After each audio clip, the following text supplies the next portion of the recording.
해묵은 논쟁이 있다는 걸 아십니까? 이게 뭐냐면 믿음으로 구원받는가 아니면 행위로 구원받는가입니다. 뭐 이런 문제에 대해서 우리는 뭐 고민도 안 하고 당연히 믿음으로 받지요라고 말하지만 왜냐하면 교회에서 이게 줄곧 배워왔기 때문입니다. 그런데 이것을 파헤치기 시작하면 좀 곤란해지겠는데요. 정말 믿음으로 받는 건가 100%? 행위라는 건 1% 없는 것인가? 또는 행위 구원을 얘기하는 사람들은 믿음도 알지만 인간의 행위가 더 중요한 것 아닌가? 아주 해묵은 논쟁이에요. 아직도 안 풀리고 있어요. 이 종교개혁가 루터는 믿음으로 구원받는다, 은혜로 구원받는다를 강조하기 위해서 솔라 피데, 솔라 그라시아를 500년 전에 외쳤습니다. 이건 바로 오직 믿음, 오직 은혜라는 것인데요. 칼빈은 이 루터의 주장을 좀 더 체계화시키고 정리를 했는데 바로 그것을 통해서 튤립 말하는 튤립이라는 교리가 나왔습니다. 이 앞자만 따라서 튤립인데요.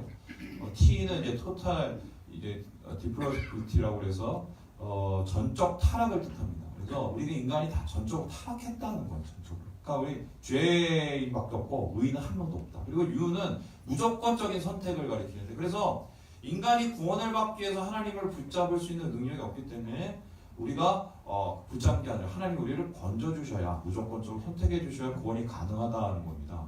그래서 하나님께서 선택해 주시는 사람만 구원을 받는데 그것을 가리켜서 제한 속죄라고 하고요.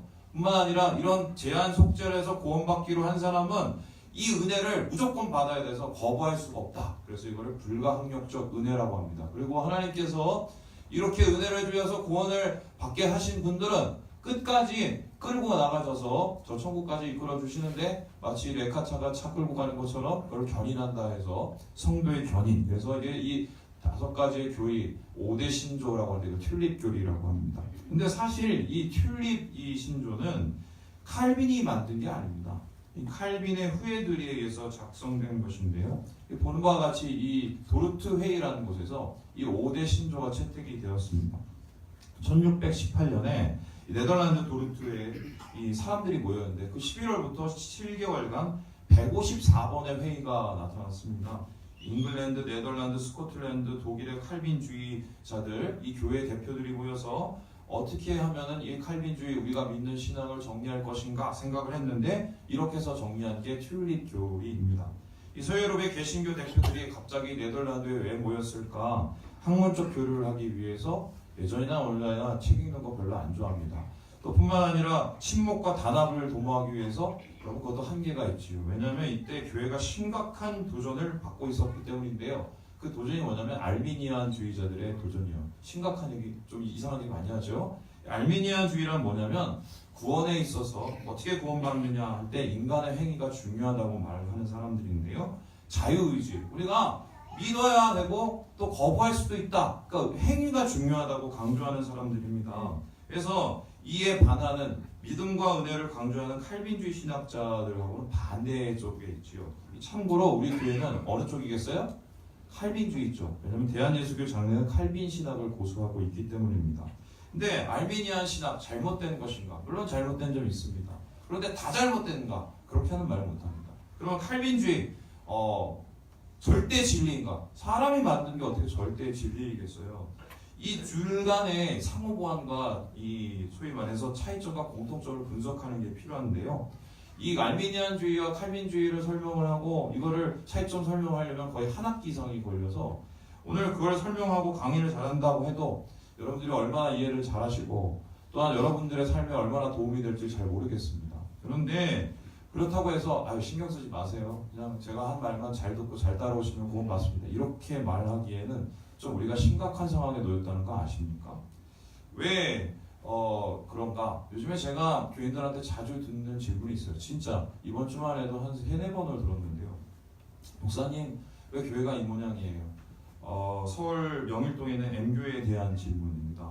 목사님 교회가 이 모양입니까? 목사님은 왜 그 모양입니까? 그 교회 교인들은 어떻게 가만히 있을 수 있습니까? 그러면서 이 M교회 타락한 한국교회의 모습, 이 모습을 비판하는 거죠. 거의 결정판, 요즘으로 말하면 끝판왕인데요. 목회자 아들한테 세습을 했죠. 비자금 800억 만들었죠. 교회에서는 거의 몇천억에 대한 땅 투기를 했죠. 그 다음에 외화를 밖으로 민반출시키고 담임 목사님은 우상화시키고 이해 끝에 이해 모자라서 수석 장로는 자살을 했습니다. 여러분 이게 한 교회에서 일어나는 일인데 어떻게 보면은 이러한 교회를 만일에 주님의 교회라고 한다면 우리가 굉장히 심각해지는 겁니다. 부끄러운 것은 이 모양임에도 불구하고 우리가 그 교회를 교회라고 부르는 것이고요. 타락한 목사는 고사하고 교인들까지도 그게 교인들까지도 문제의식을 전혀 느끼지 못한다는 것입니다. 문제를 제기하거나 헌의를 하게 되면은 쫓겨나거나 아니면은 비난을 받고요. 교회를 파괴하는 원수가 됩니다. 상처를 받고 교회를 떠나면 배신자로 낙인을 찍혀버리지요. 명성교회 정상화를 위해서 항의 피켓을 뒤졌던 김동호 목사님이 지금의 상황에 대해서 이렇게 얘기를 하셨어요. 같이 한번 읽어볼까요? 시작. 슬픈 일이지만 한국교회의 전성기는 끝났다. 이제는 끝없는 추락의 길을 걸을 것이다. 이 추락은 멈출 수 없다.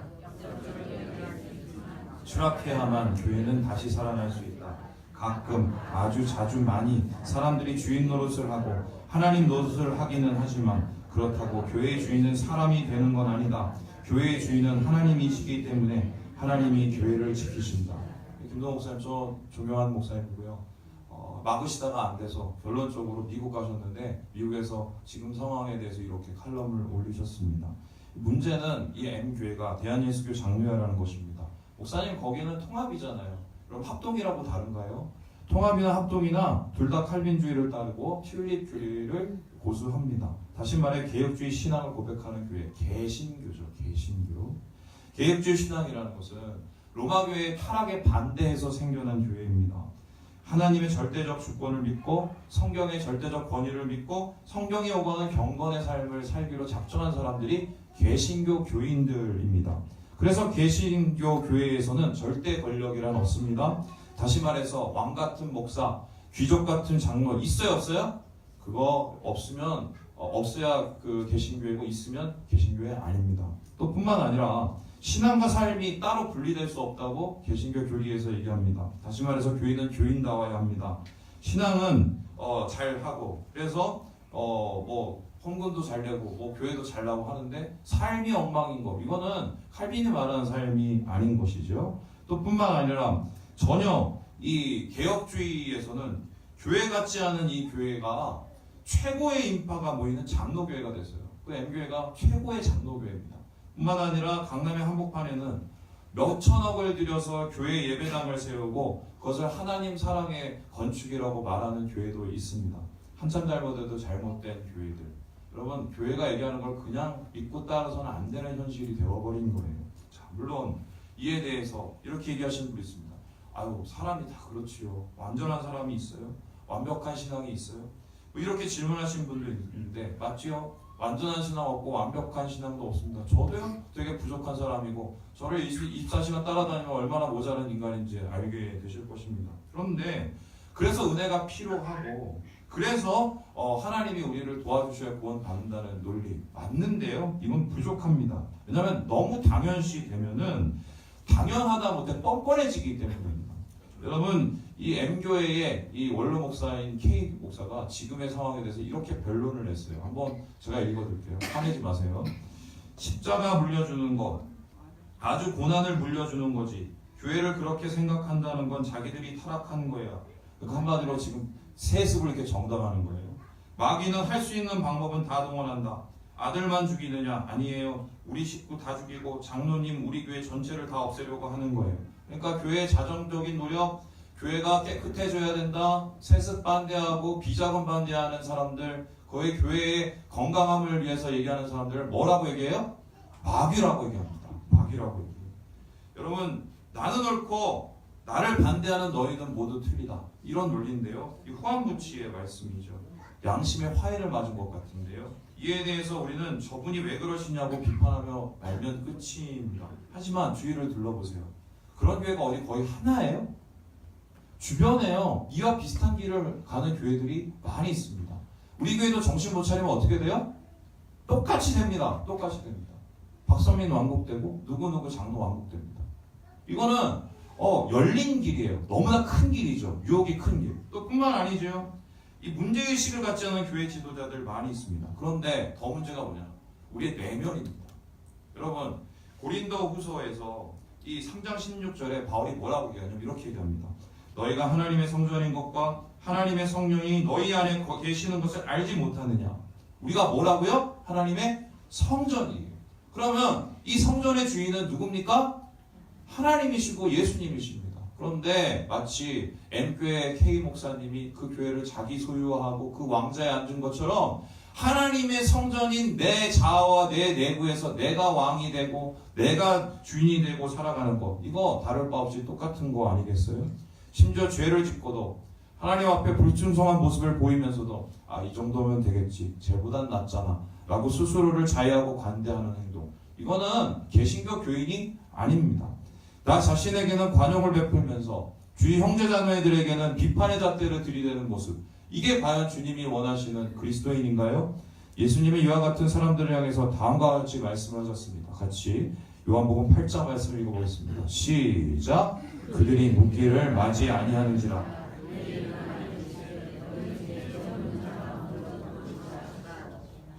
돌로 치지 말라는 거예요. 죄 있는 사람만 돌로 치고 가늠한 여인 아무도 돌로 못 치고 돌아갔어요. 이거 좀 이상하네. 목사님, 그러면은 우리가 M교회 비판하지 말라는 소린가요? 니네들도 똑바로 못 살면서 왜 다른 교회 얘기하고 자빠졌냐? 뭐 이런 소리 하는 겁니까? 이렇게 말씀을 들을 수도 있는데 아니에요. 물론 아니죠. 아마 우리 교회에서 M교회 얘기, M교회 비판 제일 많이 하는 사람 누구예요? 저예요, 저. 제가 우리 교회에서 제일 많이 해요. 왜냐하면은 우리 교회뿐만 아니라 내가 저 없을까? 돌을 들어서 먼저 칠 자격이 있을까? 저부터 없어요. 역시 죄인이고 용서받을 게 많은, 정말 큰 죄를 많이 졌습니다.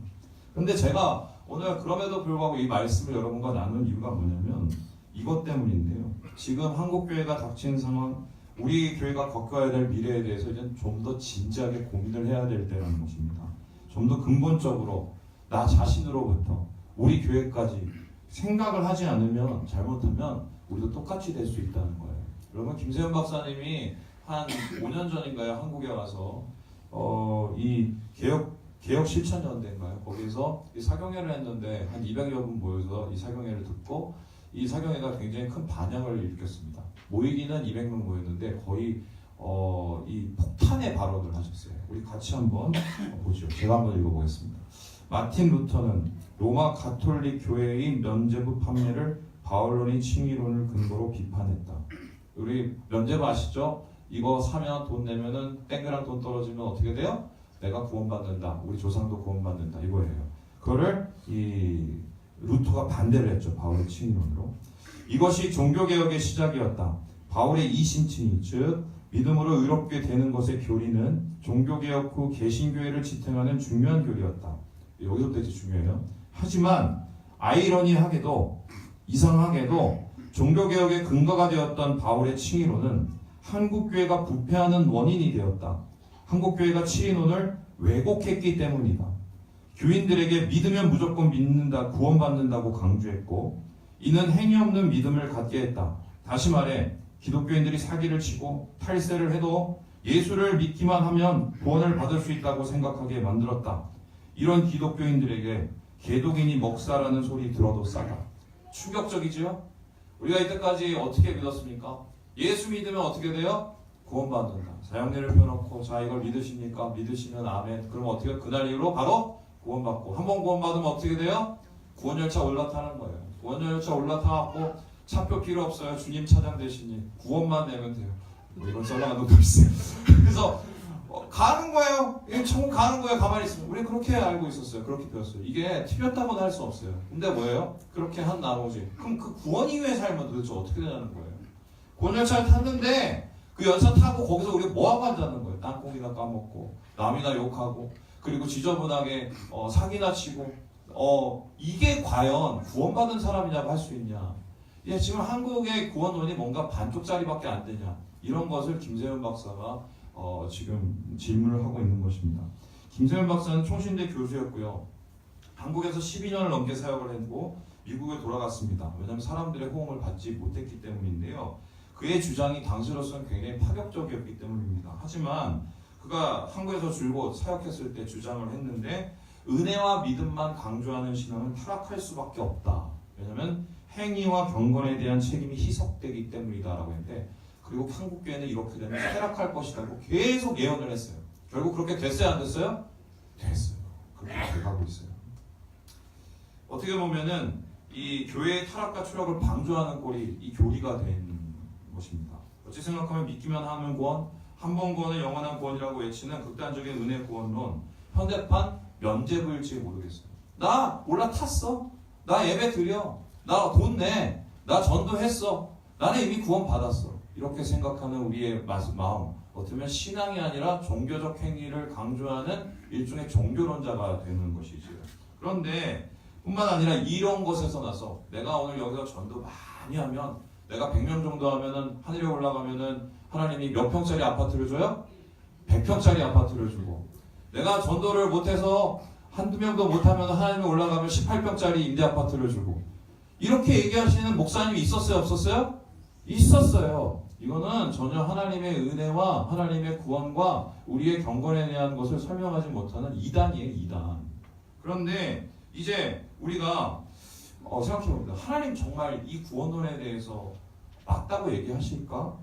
정말 우리의 믿음에만 관심이 있을 뿐 우리의 삶에는 그 다음 관심대의 대상으로 여기는 걸까? 오늘 이 질문을 여러분하고 답을 내려보라는 건데요. 목사님 너무 나가신 거 아닙니까? 이렇게 어떻게 주워 담으시려고 이 파격적인 얘기를 하시나요? 너무 장황한 건 사실인데 지금 현실이 장황한 거예요. 여러분, 지금 현실이 어느 정도면 제가 한 가지 말씀을 드릴게요. 제가 이번 주에 당뇨 합병증 검사를 받으러 월요일 날에 갔어요.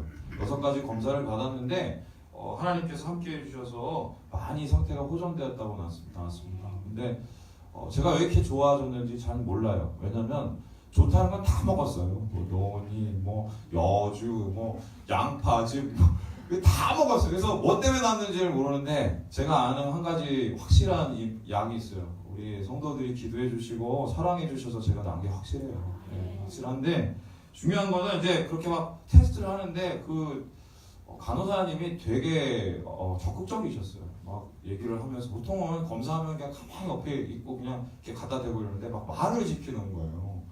나는 말하는 거 별로 안 좋아하는데 검사 받을 때 말을 계속 시키는데 어떻게 말시키냐면 혹시 직업이 뭐세요? 스트레스를 많이 받으시나 봐요. 이렇게 물어보시는 거예요. 그래서 제가 얘기를 안 했더니 또 물어보는 거예요. 직업이 뭔데요? 그랬더니 제가 교직입니다. 교직. 선생님이시냐고. 선생님 어느 학교 선생님이시냐고. 그래서 제가 어쩔 수 없이 좀 비슷한 거예요. 비슷한 거. 그럼 보통 이제 그 정도 하다 끝나는데 이분이 또 물어보시는 거예요. 그러면 비슷한 거 어떤 가르치? 그래서 나중에 제가 고백을 했는데 목사입니다. 갑자기 침묵이 흘렀어요. 잠시 후에 거의 끝날 때쯤에 이렇게 얘기를 하시더라고요. 주님이 저를 이렇게 인도하시네요. 근데 이 말이 무슨 은혜 받은 말이 아니고요. 참고로 말씀드리면 이분 교회 다녔던 분 같이 지금 다니는 분 같지는 않습니다. 제가 닥친 현실이 이렇습니다. 어디 가서 목사라고 말을 못 하겠어요. 저부터 부끄럽거든요. 앞에서 저는 이 알미니안주의자들, 행위구원론자들, 칼빈주의자들, 은혜구원론자들의 해묵은 논쟁을 얘기했습니다. 뿐만 아니라 한국에서 다시 시작된 논란들, 김세훈 박사 같은 분들이 얘기하는 칼빈 수정론, 그러니까 이 은혜만 강조하는 이 구원을 이제 좀 우리가 수정할 필요가 있다, 이 얘기도 나눴습니다. 이러한 상황 속에서 저에게 물어보실 수 있죠. 목사님은 어느 편이세요? 목사님은 어느 편이세요? 옛날 같았으면 전 뒤도 앞도 안 보고 칼빈주의자라고 얘기했습니다. 제가 학교 다닐 때 한성진 교수님이라고 저희 선배님인데 그분이 이제 칼빈니스트였는데 그분을 따라서 저도 완전히 칼빈주의를 신봉하던 사람이에요. 그런데 목회 현장에 나와서 제가 목회를 하고 또한 성도들을 많이 경험하고 한국교회를 경험하면서 제 입장이 좀 달라졌다는 거 아십니까? 이제 저는 칼빈주의 안 합니다. 칼빈주의자 아니에요. 그렇다고 칼빈주의를 버리지도 않았습니다. 저는 좀 더 큰 것을 붙잡았는데 저는 이제 하나님주의자고 성경주의자이기로 했습니다. 성경이 말하는 것을 말하고 하나님이 원하시는 것을 정확하게 말하는 진실을 말하는 사람이 되려고 해요. 물론 여전히 칼빈주의를 선호하지만 많은 부분에 있어서 의지하지만 그래서 구원이 믿음으로 얻는 것이며 그 믿음조차 하나님께서 주시는 것이라는 걸 저를 믿습니다. 하지만 저는 칼빈주의에 빈틈이 있다는 것도 이제 인정합니다. 그 빈틈이 무엇인가요? 바로 인간적인 해석. 그래서 한마디로 우리의 구원에 대한 부족한 부분인데요. 거기에 대해서 오늘 바울이 이렇게 얘기를 하고 있습니다. 우리 빌립보서 12절 말씀 같이 한번 읽어봅니다. 시작. 그럼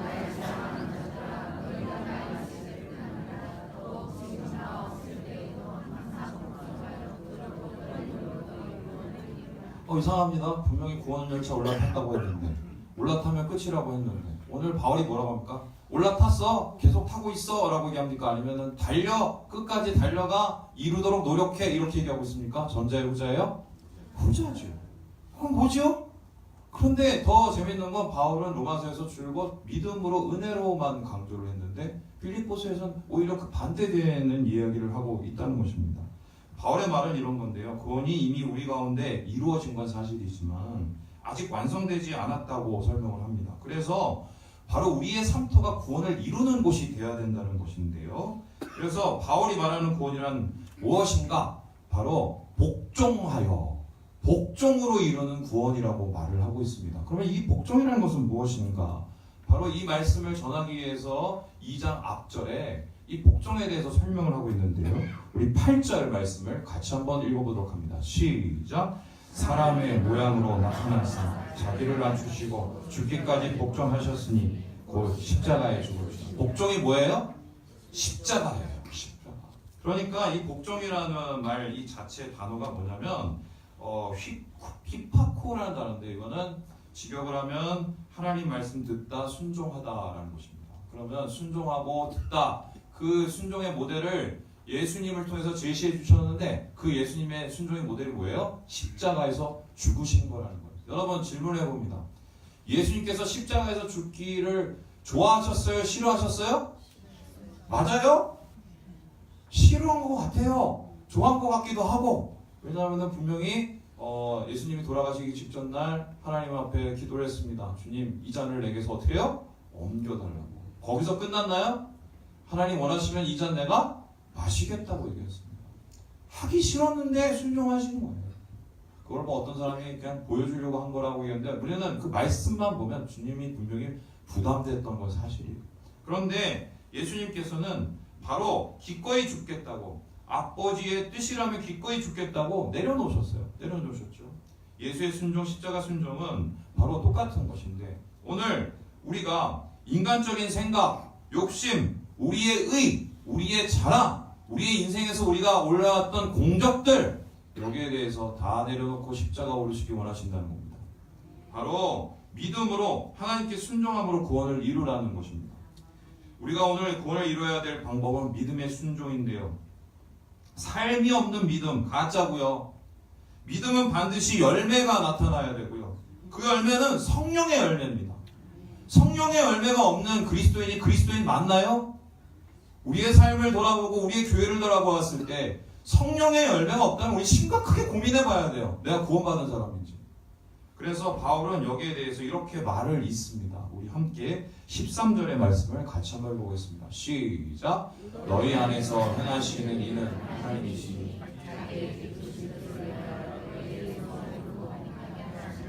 이 번역이 조금 되게 어려운데요. 이 번역을 이제 직역을 해서 김세현 박사가 이렇게 번역을 해놨더라고요. 같이 한번 읽어볼게요. 시작! 하나님께서 여러분들 가운데서 역사하셔서 하나님이 기뻐하시는 것을 위해 일하려는 의지도 갖게 하시고 일을 할 수 있는 능력도 주시고 계십니다. 그러니까 이런 겁니다. 약해요. 복종하고 믿음으로 살려고 십자가를 지려고 하는데 그게 잘 안 된단 말이에요. 근데 안 되려고 했을 때 하나님 너무 안 돼요. 괴로워요. 또 넘어졌어요. 쓰러졌어요. 또 승질냈어요. 또 화냈어요. 또 미워했어요. 막 가슴을 친단 말이에요. 그러면 하나님께서 어떻게 해요? 역사를 해주셔서 어떻게 해요? 그걸 할 수 있는, 다시 시작할 수 있는 용기와 의지를 어떻게 해요? 주신다는 거예요. 그리고 그렇게 용기와 의지를 주실 뿐만 아니라 그거를 감당할 수 있는 뭐도 주셔요? 능력도 주신다는 거예요. 그런데 나 관심 없어요. 내 뜻대로 살래요. 내가 왕한 데서 살래요. 내 탐욕을 다 부리면서 살래요. 교회는 내 거예요. 이러고 살면은 그 마음속에서 하나님의 음성과 하나님의 의지와 하나님의 능력을 갖게 됩니까? 못 갖게 됩니까? 못 갖게 돼요. 왜냐하면 자기가 주인된 삶을 살기 때문입니다. 그래서 이런 결론이 되는데요. 예수 믿는다고 하면서 예수 믿고 구원받았다고 하면서 내 뜻대로 살고 내 욕심대로 살면 그리스도인이에요? 아니에요? 아니에요. 구원받았다고 말할 수 있어요, 없어요? 아니에요. 물론 약하지만 매일 쓰러지지만 그래도 몸부림치면서 하나님 거룩해지기 원합니다. 오늘 내가 10개 못했는데 내일은 하나라도 하기 원합니다. 주님 안에서 한 사람이라도 더 사랑하고 하나님 원하시는 거 하나라도 더 하기 원합니다. 주님 기뻐하세요.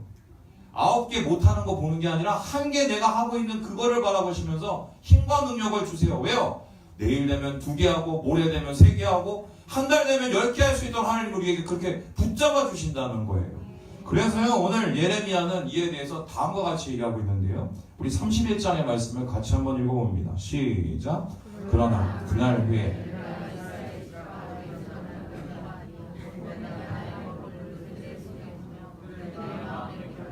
나는 그들의 하나님이 되고 하나님께서 이전에 시내산 언약에 십계명 돌판에서 해야 될 것과 하지 말아야 될 것을 써놨습니다. 그래서 이거 지키면 내 백성, 안 지키면 누구 백성? 남의 백성이라고 얘기했습니다. 그런데 그들이 그걸 지켰어요? 안 지켰어요? 안 지켰어요. 십계명 돌판 깨졌어요. 그런데 하나님께서 이제 재차 그 언약을 갱신을 하시는데 어떻게 하냐? 이제는 절대로 못 깨트리는 데다가 하나님의 계명을 새겨놓으시고 약속을 새겨놓습니다. 어디에요? 여기다가요. 그럼 마음판에 여러분 타투가 돼 있나요? 여기 타투가 돼 있어요? 아니죠. 하나님이 우리의 마음판에 새긴다는 건 뭐라면요, 이게 신학적으로 성령을 주신다는 거예요. 성령이 내 안에 있으면 성령이 말씀을 하세요, 안 하세요? 하시죠. 성령이 내게 능력을 주세요, 안 주세요? 하죠. 어떤 자에게 주십니까? 그 음성을 듣고 순종하려는 자에게. 그래서 하나님 안에서 하나님 음성을 듣고 사는 삶, 그 삶이 주님의 구원을 이루어가는 삶이다. 그런데 내 음성, 남의 음성 따라 사는 삶, 믿음의 삶 아니고요. 내 욕심대로 살면서 찔림도 안 받고 문제의식도 못 느끼고 남의 탓하고 비판하고 불평하고 핑계대는 삶, 주님이 원하는 삶이요, 아니에요? 아니에요. 특별히 오늘 이 바울은 말씀을 마치면서 이렇게 얘기를 하는데요. 어떤 것이 그러면 주님의 음성이고 성령의 음성이냐? 많은 성령의 음성 중에 빌립보서 교회들에게 이 음성을 들려줍니다. 우리 함께 14절, 18절 말씀을 읽고 마무리해보죠. 시작. 모든 일을 원망과 시비가 없이 하라. 이와 같이 너희도 기뻐하고 너와 함께 기뻐하라. 공동체의 삶. 여러분, 성령이 함께하는 삶, 그리스도 안에서 구원받은 삶을 사는 사람들, 그 안에 사랑이 나타납니다. 그럼 그 사랑이 어디서부터 먼저 나타날까요? 우리 옆집 아저씨를 향한 사랑? 아니면 우리 뒷집, 우리 윗집 김씨 아줌마를 위한 사랑으로 나타나나요? 아니죠. 내 주변 형제 자매. 요한일서 얘기합니다. 내 형제 자매를 사랑하지 못하고 하나님을 사랑한다고 말하면 새빨간 거짓말이에요, 아니에요? 거짓말이에요. 그래서 하나님 얘기합니다. 형제 자매 가운데 원망과 시비가 없이 하라.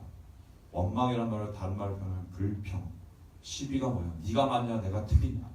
감싸줌이 없는 가짜 사랑. 그리고 이렇게 원망과 시비가 없이 하나님의 뜻을 이루려고 살아갈 때 어떤 게 넘친다고 얘기해요? 기쁨이 넘친다. 말씀을 마치려고 합니다. 여러분, 오늘이 종교개혁 501주년입니다. 역사가 중요한 것 아니고요. 현재가 중요합니다. 기명하는 것이 중요한 게 아니라 계승하고 그 뜻을 오늘 가운데 나타내는 게 중요한 것입니다. 작년에 이 시기에 여러분 어떤 말씀 전했는지 잘 모르죠? 저는 자료가 있기 때문에 다 봐요. 작년 말씀이 사실 오늘 말씀보다 훨씬 좋았어요. 제가 제 자랑하는 거예요. 집에 가서 한번 보세요. 진짜 작년에 말씀을 제가 너무 잘했더라고요. 제가 은혜 받으시고. 이런 말 하면 안 되는데. 그런데 그 말에 이게 뭐냐면 성전을 헐고 3일 후에 성전을 지으신 예수님. 그러니까 우리를 헐어서 교회를 짓자 이런 얘기였어요. 헌신, 희생, 또 용서하는 것. 근데 오늘도 여러분하고 결국 똑같은 말씀으로 끝냅니다. 그 이유가 무엇일까? 하나님이 제 마음에 주시기에는 아직 숙제가 아직 안 끝난 것 같아요. 우리가. 저부터 그렇습니다. 저부터. 다시 개혁이 일어나고야 되고요. 나부터, 우리로부터 성령의 음성을 쫓는 그리스도인 임재가 충만한 공동체가 되어야 됩니다. 원망과 시비가 없는 기쁨과 사랑의 교회를 만들어가는 게 주님의 뜻입니다. 두렵고 떨림으로 예수 구원을 이루는 믿음의 공동체를 우리가 만들었으면 좋겠어요. 그리고 오늘 바울이 얘기해요. 야, 내가 니네 때문에 자랑할 게 좀 있어야지. 나 니네 때문에 자랑할 거 있을 거야. 그렇게 될 거야. 성령님 함께 하실 거야. 여러분, 오늘 여러분에게도 똑같은 말씀 전합니다. 저 좀 자랑할 거 있게 해주세요. 주님 앞에 가서 여러분도 자랑해야 될 거 아니야. 하나님, 주님한테 이렇게 우리가 만들어 갔어요. 주님 기뻐요. 주님 기뻐요. 나를 내려놨더니 이렇게 하나님이 우리를 만들으셨어요. 이 기쁨을 누리시면서 이 기쁨으로 하나 되시며 주의 은혜를 누리시는 사랑하는 우리 모든 형제자매들 되시길 주님의 이름으로 축원합니다. 기도하겠습니다. 하나님, 오늘 말씀 속에서 예수 믿는 믿음이 무엇인지를 정확히 말씀하십니다. 두렵고 떨림으로 그 구원을 이루라고 말씀하십니다. 성령의 음성 쫓아 살아가라고 말씀하십니다. 하나님께